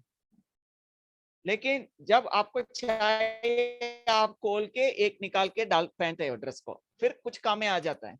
लेकिन वो थोड़ा समय के लिए, वो मेजर रोल नहीं है। तो जो भी हम सबकॉन्शियस सबकॉन्शियस का बात करते हैं, वो सिर्फ मेमोरी है, उसका कुछ रोल ही नहीं है। लेकिन रोल होता है मेरे ऊपर, कॉन्शियसनेस के ऊपर। अभी मैं जो हूं, क्या हूं, वही सच है, वही है सब कुछ। जो अंदर पड़ा है उसका कुछ काम का नहीं है, वो पड़े रहता है बस। जब चाहे मैं उसको याद करता हूँ। जैसे दुकान में कोई है, आप एक बिस्किट पैकेट जो सामने है उसको पूछा, वो तुरंत उठाकर दे दिया। आपने बोला मेरे को कुछ स्पेशल बिस्किट दे दो जो आप अंदर रखा है, तो अंदर जाकर लेकर दे दिया। लेकिन वो अंदर पड़ा है बस, उसका कुछ पावरफुल नहीं है। जो लेते हैं वो पावरफुल है।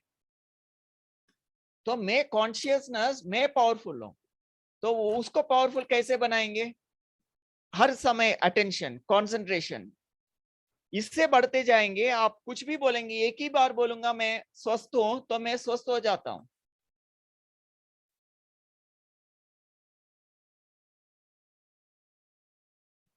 तो सबकॉन्शियस पावरफुल नहीं है, कॉन्शियसनेस, मैं पावरफुल हूं। सबकॉन्शियस कुछ भी नहीं है, मेमोरी है बस। तो ये साइकोएनालिटिक मॉडल क्या होता है?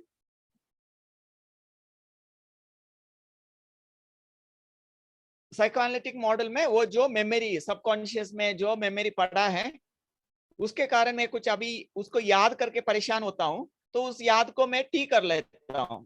जो कोई ने मेरे को गाली दिया, मैं कभी शांति से बैठता हूँ, वो याद आ जाता है, उन्होंने ऐसा मेरे को गाली दिया, क्यों दिया। तो साइकोएनालिटिक मॉडल में क्या करेंगे, जो सबकॉन्शियस में वो मेमोरी है उसको थोड़ा निकाल के उनसे बात करके बंद करो, ठीक करो, जैसे हम हिप्नोथेरेपी में करते हैं, वही साइकोएनालिसिस है। फिर बिहेवियरिस्ट मॉडल, जैसे हम वो डॉग का देखा ना, बेल बजाने से, खाना नहीं है तो भी बेल बजाने से वो सलाइवा आ जाता है, बिहेवियर बन जाता है। लेकिन पहले बिहेवियर अलग था, कुछ और कारण के लिए मैंने ऐसा बोल रहा था, लेकिन बाद में आदत बन जाता है, हैबिट बन जाता है। लेकिन उसका मेन पर्पस अलग था, उसको भूल जाते हैं, फिर वो परेशान करते हैं। तो बिहेवियरिस्ट मॉडल में वो समझ कर उसको ठीक करते हैं, रीइंफोर्समेंट। जैसे दारू पीते हैं, सिगरेट स्मोकिंग करते हैं, कुछ अच्छा लगा इसके लिए करते हैं, लेकिन हम उससे भी अच्छा चीज उनको समझाते हैं, बताते हैं, फिर वो आदत छूट जाता है। तो बिहेवियरिस्ट मॉडल है, जनरलाइजेशन में कल डिस्कस किया था, एक जगह में देकर हर जगह में उसके अप्लाई कर लेता है, फिर ऐसा बिहेवियर को चेंज करते हैं, वो बिहेवियरिस्ट मॉडल है। ह्यूमनिस्ट मॉडल क्या है, हमारे अंदर जो अच्छी अच्छी चीज है उसके ऊपर ध्यान देकर उसको बढ़ाना है। जैसे पॉजिटिव साइकोलॉजी में हम लोग डिस्कस किया, वो ह्यूमनिस्टिक मॉडल है। नॉर्मल हम स्पिरिचुअलिटी में भी वही करते हैं ना, हम जो गलत किया उसको भूलकर जो शांति प्रेम आनंद उसके ऊपर ध्यान देते हैं, अभी अच्छे करने के लिए उसके ऊपर ध्यान देते हैं, वो it is almost like humanist model. Existential model क्या है, मैं क्यों जी रहा हूं, उसका पर्पस क्या है, मीनिंग क्या है, वो समझकर करना, जीना, वो एग्जिस्टेंशियल मॉडल है। इंटरपर्सनल मॉडल, इंटरपर्सनल हमारा रिलेशनशिप, मैं क्यों ऑफिस में लोगों से चिल्लाता हूं, मैं लोगों से क्यों नाराज रहता हूं, क्योंकि मेरा बचपन ऐसा रहा, मेरा माँ बाप के साथ उतना अच्छा रिलेशनशिप नहीं था, मेरा स्कूल में अच्छा नहीं था, मेरा बचपन में ऐसा कुछ घटना हुआ जिससे मैं दुखी रहता हूँ, तो अभी भी मेरा लोगों के साथ उतना अच्छा रिलेशनशिप नहीं हो रहा है, तो इसको इंटरपर्सनल मॉडल कहते हैं। फिर कॉग्निटिव मॉडल, हमारा दिमाग, कॉग्निटिव में भी ये पेज का क्या है, एक एक एज के हिसाब से हमारा ब्रेन डेवलपमेंट होता है, तो जो हम सोचते हैं ऐसा बच्चे नहीं सोच पाएंगे, क्योंकि उनका ब्रेन, आपने देखा ब्रेन का अलग अलग फंक्शन है, तो पूरा डेवलप, फ्रंटल लोब पूरा डेवलप नहीं होता है अप टू एडोलेसेंट एज तक, 19 up to the 19-year-old this frontal lobe is not fully developed, so children cannot think the conceptual things, तो उनके लिए अडल्ट पेरेंट उनको गाइड करना पड़ेगा, वो गलत करने का चांसेस ज्यादा है, तो उनको साथ साथ वो काम करेंगे, कुछ भी करेंगे, हम उनको साथ साथ रखकर, जैसे ड्राइविंग करते हैं, ड्राइवर के सीट में हम नहीं बैठेंगे, तो एडोलेसेंट तक उनको ड्राइविंग करने के लिए हम अलो करेंगे, लेकिन ड्राइवर के साथ हम बैठना पड़ेगा, हम उनको समझाना है कैसे ड्राइविंग करना है, क्या करना है, कब ब्रेक लगाना है, ऐसा, तो वो कॉग्निटिव मॉडल का है। और सोच, अच्छे सोचना है, पॉजिटिव रखना है, नेगेटिव को बदलना है। और मेडिकल मॉडल, नॉर्मल डॉक्टर्स क्या करते हैं, सिर्फ ऊपर सिम्टम्स क्या है वो देखकर दवा ले लेता है। एक्सीडेंट हो गया, डॉक्टर का बहुत जरूरी है, इमीडिएट वो ठीक कर सकता है, एटलीस्ट ब्लड फ्लो को कंट्रोल कर सकता है, तो उनका भी है ना रोल है, बहुत जरूरी है। दवा भी हमको खाना पड़ेगा, क्योंकि बहुत सालों से हम दिमाग ये टेंशन रहकर बीमार पड़ गया, तो एक ही दिन में आप अच्छा विचार कर दिया, शरीर ठीक होने वाला नहीं है, तो इमीडिएटली आपको दवा लेना ही पड़ेंगे, तो डॉक्टर के पास जाना है, दवा खाना है, साथ साथ हमारा विचारों के ऊपर, व्यवहारों के ऊपर, सोचने के ऊपर काम करना है, लाइफस्टाइल को ठीक करना है। फिर जेस्टाल्ट मॉडल क्या है, सब कुछ देखना है, बचपन से लेकर आज तक विचारों के ऊपर हर चीज देखकर काउंसलिंग करना है। Okay, so thank you. अभी कुछ क्वेश्चन है, आप पूछ सकते हैं।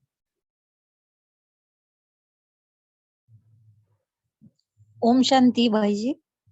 ओम शांति सिस्टर, बताइए। आज का क्लास बहुत अच्छा लगा, क्योंकि बार बार हिंदी बोल रहे थे आज।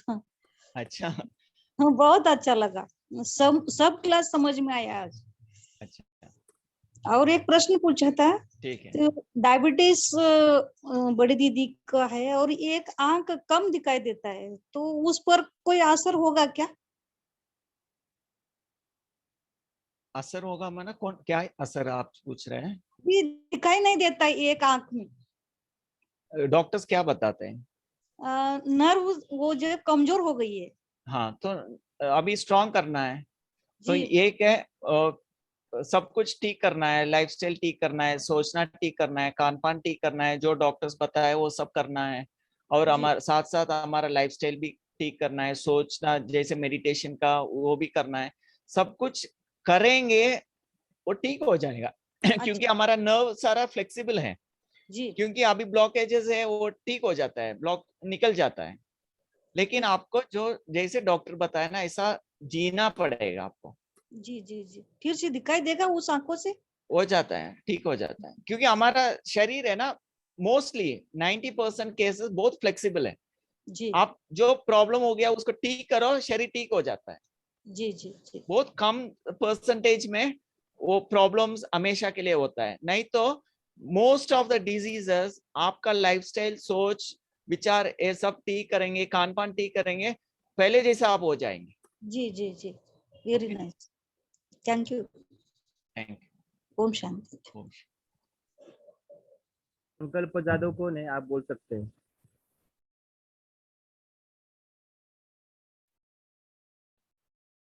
हाँ, कुछ क्वेश्चंस भी पूछ रहे थे ना। संजय मुड़े, आपको कुछ कहना है, आपने हैंड रेज किया है।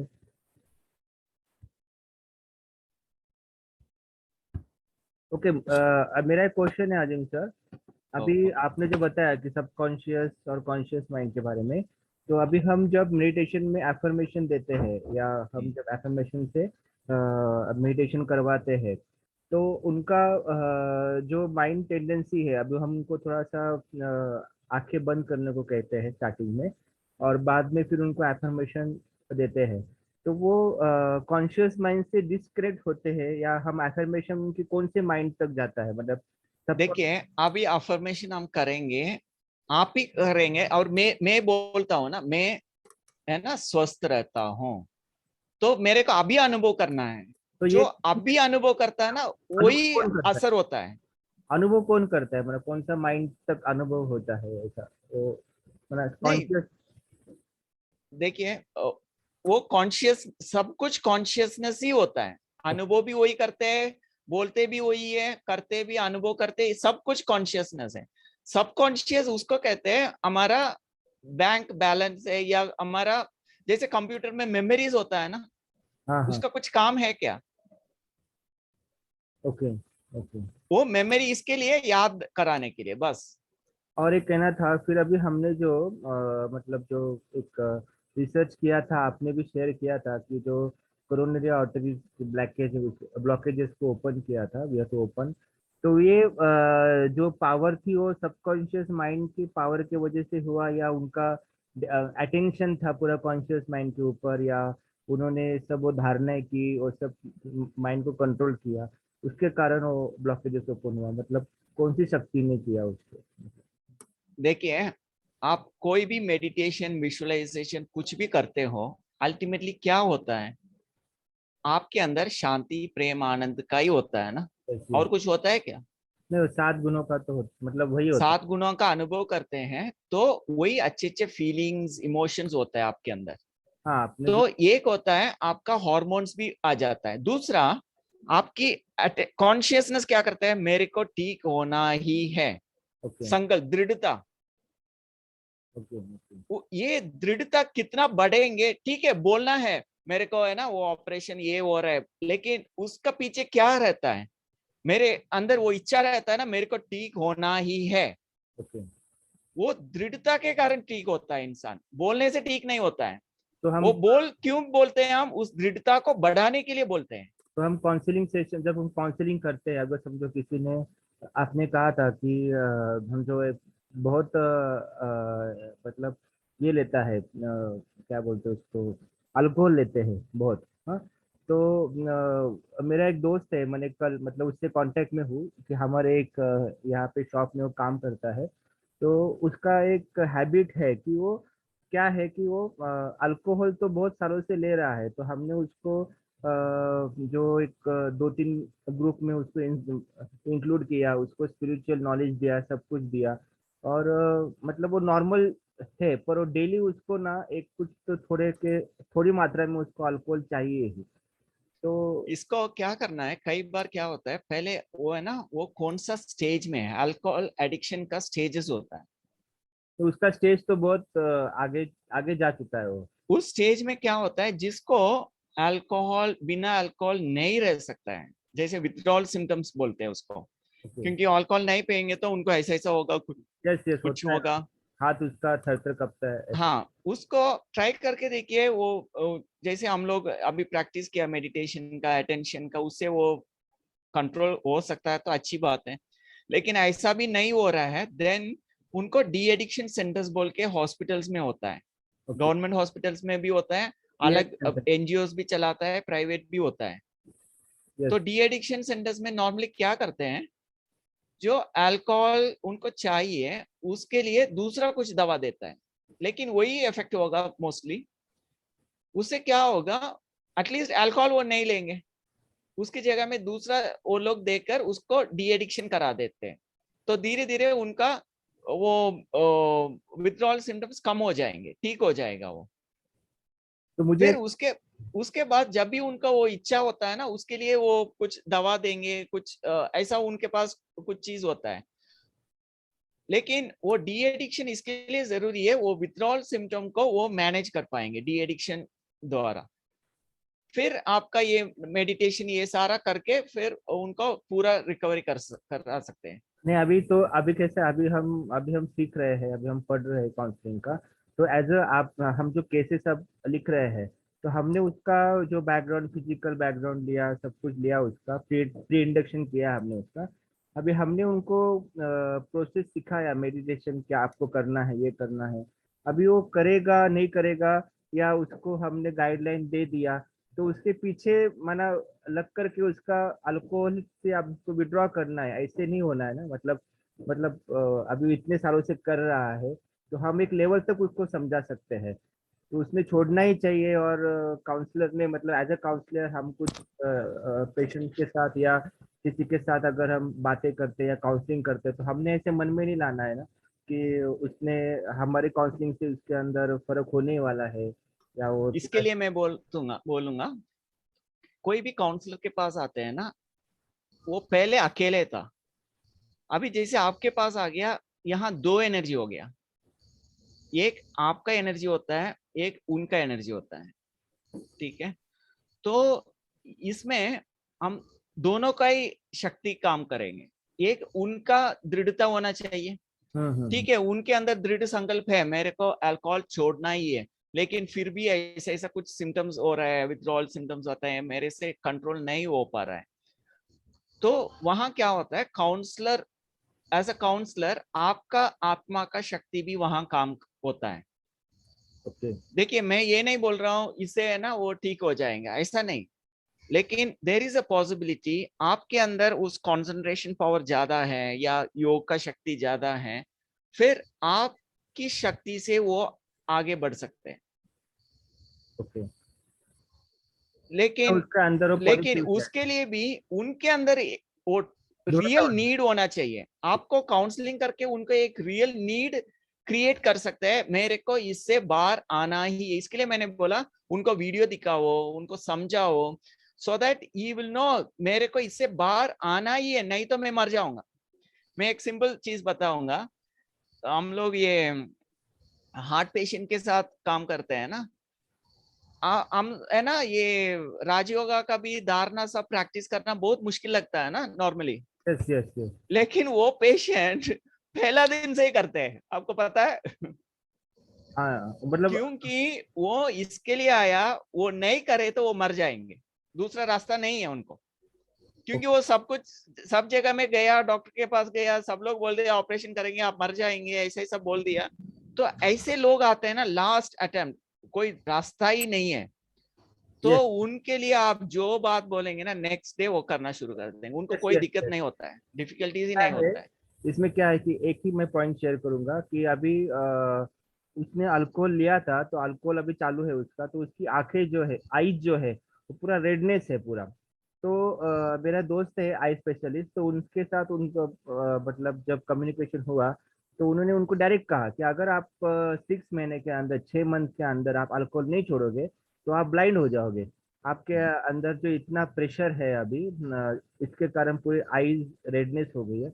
अगर विद इन 6 मंथ उन्होंने टाइम भी दे दिया, उस दिन से वो मतलब ऐसा हिल गया है वो पूरा, कि अभी मेरी हम्म। आंखें चली जाएगी। तो आपका कहना बराबर है कि उनको मतलब फियर भी डालना चाहिए उतना उनके नहीं, फियर नहीं, मैं फियर नहीं कहूंगा, ये नीड, नीड, हाँ, मैं क्यों करना है, ओके, क्योंकि जब तक मेरे को है ना वो महसूस था मेरे को ये चाहिए, जब आपको चाहिए तो आप करेंगे ना, आपको चाहिए ही नहीं है लेकिन मैं आपको ये दे रहा हूँ, ऐसा बोलता है ना, आप भूखे रहते हैं, ठीक है, उस समय आपको खाना खिलाना है, लेकिन आपको मैं गाड़ी दे दूंगा, अच्छी गाड़ी या यस, कुछ अच्छा मूवीज ले जाऊंगा, उनको कुछ नहीं चाहिए, नो नो, क्योंकि वो भूख के लिए खाना ही चाहिए। यस यस, तो ऐसा उनका नीड आना चाहिए, कोई भी चीज दुनिया में आपको लोगों को परिवर्तन करना है, पहले उसको नीड क्रिएट करना है। इसके लिए हम पहले दिन डिस्कस किया था मोटिवेशन। तो मोटिवेशन माना उनका क्यों करना है, मेरे को क्यों अल्कोहल बंद करना है, पहले वो बता दो आप, ठीक है, ऐसा उनका ना वो नीड क्रिएट करेंगे, फिर ऑटोमेटिक ट्रांसफॉर्मेशन हो जाता है। यस सर, यस सर, और और आपके लिए मत कहूंगा फिर भी है ना, जैसे मैंने हिप्नोथेरेपी ये उनको मदद करेगा, और जो मैंने पहला दिन बताया था डीप रिलैक्सेशन, ये काम में आ जाएंगे उनके लिए, क्योंकि वो विथड्रॉल सिम्टम्स आ रहा है ना, वो डीप रिलैक्स करके उनका उसका कुछ अनुभव कराएंगे ना। मैं एक दूसरा चीज बताऊंगा आपको, आप एवरीडे कुछ खाना खाते रहते हैं, लेकिन दूसरा दिन आपको बहुत अच्छा चीज खिला दिया, तो आपको दूसरा तीसरा दिन कौन सा अच्छा लगेंगे, जो पुराना खाना अच्छा लगेंगे, जो नया खाना अच्छा लगेगा। जो नया अच्छा आपने जो खिलाया वो अच्छा लगेगा। हाँ, तो ऐसा ही यस यस, इसके लिए ऐसा हम ये हिप्नोथेरेपी में है ना, मैंने देखा है कई चीज है ना, उनका उतना अच्छा अनुभव हो जाता है, एक दिन में सारा लाइफ चेंज हो जाता है। यस, डेफिनेटली डेफिनेटली, तो ऐसा है ना, उनको अनुभव कराने के लिए एक ये रिलैक्सेशन हिप्नोथेरेपी बहुत काम करेंगे। ओके, और Excuse मैं me, sir. ये एक चीज पेंडिंग में रखा हूँ, एक है पूरी ना जो मेस्मर करता था, मैं डॉक्टर एसडेल का रिलैक्सेशन वो करेंगे ना, उसका इफेक्ट बहुत ज्यादा है, वो मैं और एक दिन बताऊंगा वो कैसे करना है बोल के। ठीक है सर, ठीक है, अंडरस्टूड सर। बोलिए, और कौन बोलना चाहता है? हाँ दीप्ति, Excuse me. मेरी आवाज आ रही है? यस हाँ हाँ बताइए। Actually I don't have web camera, तो वीडियो मैं ऑन नहीं कर पाऊंगी। अजीम सर, मैं पहले तो सबसे ज्यादा आपका शुक्रिया अदा करना चाहती हूँ कि इस वक्त मैं आपको एक लाइव अनुभव बताती हूँ। मेरे डैडी इस वक्त मेरे साथ घर में रहते हैं। इज 73 ईयर ओल्ड, और उनको 2017 में ब्रेन हेमरेज हुआ था एक शादी के फंक्शन में। और उनसे उनको एक न्यूरोकॉट करके एक मेडिसिन चल रहा है न्यूरो से रिलेटेड। ओके। और वो आपके लेक्चर अभी इतने अच्छे से सुनते हैं 2-3 दिन से, तो उन पर ही इतना अच्छा असर मैंने देखा है अभी। वो खुद का ज्यादा मतलब बात पहले बहुत कम करते थे, जो बात करने वाले इंसान थे, एक्सीडेंट के बाद बहुत कम बात करने लगे। अभी फिर से वो थोड़ा सा अलग इसमें जा रहे हैं। तो thank you so much sir, आपके लेक्चर से मुझसे ज्यादा तो उन पर ही असर होते हुए मुझे दिख रहा है। I am really very thankful for that. Thank you so much. या अजिन सर, इसमें और एक केस है, मैं मतलब कल एक डिस्कस हुआ था कि एक सिस्टर है, तो उसका मैरिज हुआ है, पर मैरिजियल डिसफंक्शन कहते हैं ना, कि वो बहुत मना त्रस्त है। और हमने जब उससे बात किया तो वो ना रोती रहती है, मना उसको हमने कुछ बोला ना तो उसके आंख में आंसू ही आते हैं, तो मतलब वो थोड़ा सा इमोशनली हो जाता है। हम काउंसलिंग के लिए कुछ ऐसा फीडबैक के लिए कुछ सवाल पूछे हमने, तो उनके जवाब देती है और बाद में फिर से आंसू आते हैं रख के। तो इनके साथ कैसे डील करें, फिर अभी उनके काउंसलिंग कैसे करूँगा सर? उनको मैं पहले कराया ना वो ऑरा स्कैनिंग, वो करो आप, उनका बहुत रिलीफ होगा। ओके, वो ऑरा स्कैन एक एक एनर्जी देकर बुलाकर आंखों से बात करने के लिए बताया था ना, हाँ जी, मैं करता हूँ, फिर रिवाइज वो कर। उनके लिए करिए, बहुत उनका यूजफुल रहेगा। ओके, और किसी को क्वेश्चन है यहाँ पे? सबको एक मेरा निवेदन है कि आपको ये टाइम जो हमारा चल रहा है 7 से 9, तो इसमें आप कंफर्टेबल है सभी? क्योंकि हम देख रहे हैं कि पार्टिसिपेंट अभी कैसा है ना, कि क्योंकि ये कंपलसरी क्लास है और हम पूरा उसके ऊपर नोट डाउन करते हैं कौन प्रेजेंट है कौन एब्सेंट है उसके ऊपर। तो अगर कोई कारणवश कोई एब्सेंट रहता है या कुछ कारणवश होता है, तो उसका आगे कुछ प्रॉब्लम ना हो जाए। तो आप प्रेजेंट ही अपना कंटिन्यू रखिए इसके अंदर, और आपको इस क्लासेस के आवश्यक जो लाभ है आप ले सकते हो। अजीम सर आप भी टाइम पे कंफर्टेबल है ना इस टाइम के ऊपर? ठीक है, ठीक है, okay, thank you. Thank you. अभी कॉन्शियस होकर ध्यान से हम है ना स्टॉप करेंगे इसको। Thank you. ओम शांति।